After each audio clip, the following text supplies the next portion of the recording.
সে কি বেঁচেও মরা নাকি বিভেদের ক্ষত। এই ভিডিওতে একটা ইন্টারেস্টিং ঘটনা আমি শেয়ার করতে যাচ্ছি। এখানে এরা সবাই আমার ব্যাচমেট ফ্রেন্ড। একজন এসেছে ধানমন্ডি থেকে আর একজন রাজারবাগ থেকে। প্রথম দিকে ওরা যখন আসছে তখন আমাকে বলছে চল একটা ভালো রেস্টুরেন্টে বসি।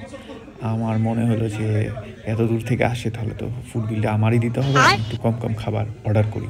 কিন্তু এদিকে রিয়াদ এখানে বলতেছে যে তুই কি খাইলি বেটা, আমার তো বিলই উঠাইতে পারলি না, খাবি 5-10 হাজার টাকা বিল করবি, কি 2-3 হাজার টাকা বিল করছো। যাই হোক, আমার বন্ধুরা কেউ ভিডিওতে আসতে চায়নি, আমি ওদেরকে জোর করে ইনফ্লুয়েন্স করে ভিডিওতে আনলাম। এই জন্য রিয়াদের কিছু কথা শুনতে হলো, তুই এখনো বাচ্চা রয়ে গেছিস আগের মতো। আবার ওই কথা শুনে তাল মাইলে মইনও হ্যাঁ করে আসছে। আমি মইনকেও একটা জোরে পাঞ্চ দিয়ে দিলাম। এত সুর আর এত গান যদি কোনো দিন থেমে যায়, সেই দিন তুমিও তো গো জানি ভুলে যাবে যে আমার